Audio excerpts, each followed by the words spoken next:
حضرت ابو ذر رضی اللہ عنہ سے روایت ہے، رسول اللہ صلی اللہ علیہ وسلم نے فرمایا، اللہ تعالیٰ فرماتا ہے جو شخص ایک نیکی لے کر آتا ہے اسے اس جیسی 10 ملتی ہیں اور میں بڑھا بھی دیتا ہوں، اور جو شخص برائی لے کر آتا ہے تو اس کا بدلہ اسی جیسی ایک برائی ہے، یا چاہوں تو معاف کر دیتا ہوں۔ جو ایک بالش میرے قریب ہوتا ہے میں ایک ہاتھ اس کے قریب ہو جاتا ہوں، اور جو ایک ہاتھ میرے قریب ہوتا ہے میں 2 ہاتھوں کے پھیلاؤ جتنا اس کے قریب ہو جاتا ہوں، اور جو میرے پاس چلتا ہوا آتا ہے میں اس کے پاس دوڑتا ہوا جاتا ہوں، اور جو مجھ سے پوری زمین کی وسعت بھر گناہوں کے ساتھ ملاقات کرتا ہے اور میرے ساتھ کسی چیز کو شریک نہیں ٹھہراتا، میں اتنی ہی مغفرت کے ساتھ اس سے ملاقات کرتا ہوں۔ صحیح مسلم 6833۔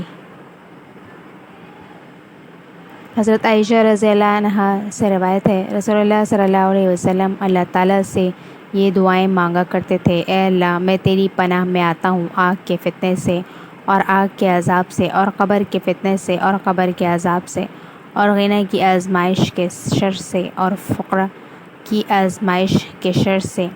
اور میں تیری پناہ میں آتا ہوں جھوٹے مسیح کے فتنے کی برائی سے۔ اے اللہ میری خطائیں برف اور اولوں کے پانی سے دھو دے، اور میرے دل کو خطاؤں سے اس طرح صاف ستھرا کر دے جس طرح تو سفید کپڑے کو میل سے صاف کرتا ہے، اور میری خطاؤں کے درمیان اتنا فاصلہ ڈال دے جتنا فاصلہ تو نے مشرق اور مغرب کے درمیان ڈالا ہے۔ اے اللہ میں سستی، عاجز کر دینے والے بڑھاپے، گناہ اور قرض کے غلبے سے تیری پناہ میں آتا ہوں۔ صحیح مسلم 6871۔ حضرت برا بن عازب رضی اللہ عنہ نے حدیث بیان کی کہ رسول اللہ صلی اللہ علیہ وسلم نے فرمایا، جب تم اپنے بستر پر جانے لگو تو اپنی نماز کے وضو کی طرح وضو کرو، پھر اپنے دائیں کروٹ لیٹو، پھر یہ کہو، اے اللہ میں نے اپنا چہرہ تیرے سپرد کر دیا اور اپنا معاملہ تیرے حوالے کر دیا اور اپنی کمر تیرے سہارے پر ٹکا دی، یہ سب تجھ سے امید اور تیرے خوف کے ساتھ کیا، تیرے سوا تجھ سے نہ کہیں پناہ مل سکتی ہے نہ نجات حاصل ہو سکتی ہے۔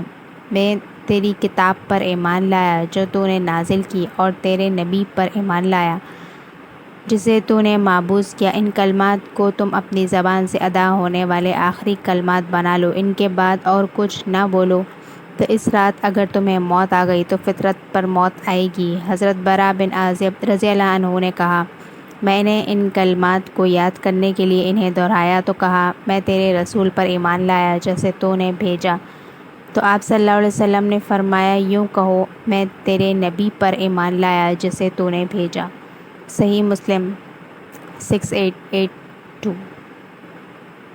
حضرت ابو ہریرہ رضی اللہ عنہ سے روایت ہے کہ رسول اللہ صلی اللہ علیہ وسلم انسان کے حق میں برا ثابت ہونے والے فیصلے، بدبختی کے آ لینے، اپنی تکلیف پر دشمنوں کے خوش ہونے اور عاجز کر دینے والی آزمائشوں سے پناہ مانگا کرتے تھے۔ صحیح مسلم 6877۔ حضرت ابو ہریرہ رضی اللہ عنہ سے روایت ہے، رسول اللہ صلی اللہ علیہ وسلم نے فرمایا، جب تم مرغ کی بانگ سنو تو اللہ تعالیٰ سے اس کے فضل کا سوال کرو، کیونکہ اس وقت اس نے ایک فرشتے کو دیکھا ہے، اور جب تم گدھے کی آواز سنو تو شیطان سے اللہ کی پناہ مانگو، کیونکہ اس نے شیطان کو دیکھا ہے۔ صحیح مسلم 6920۔ حضرت علی رضی اللہ عنہ نے حدیث بیان کی، حضرت فاطمہ رضی اللہ عنہا کو چکی پیسنے سے جو زحمت برداشت کرنی پڑی اس کی وجہ سے ان کے ہاتھوں میں تکلیف ہو گئی۔ رسول اللہ صلی اللہ علیہ وسلم کے پاس کچھ قیدی آئے، آپ کی طرف گئیں لیکن آپ صلی اللہ علیہ وسلم کو گھر میں نہ پایا۔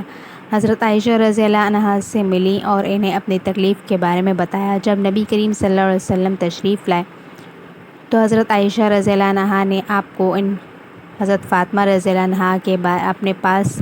آنے کے بارے میں بتایا، تو رسول اللہ صلی اللہ علیہ وسلم ہمارے یہاں تشریف لائے۔ اس وقت ہم اپنے اپنے بستروں میں جا چکے تھے، ہم کھڑے ہونے لگے تو نبی صلی اللہ علیہ وسلم نے فرمایا، دونوں اپنی اپنی جگہ پر رہو۔ آپ ہم دونوں کے درمیان والی جگہ پر بیٹھ گئے،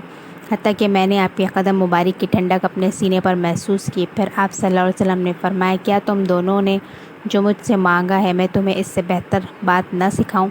جب تم دونوں اپنے اپنے بستروں میں جاؤ تو 34 بار اللہ اکبر کہو، 33 بار سبحان اللہ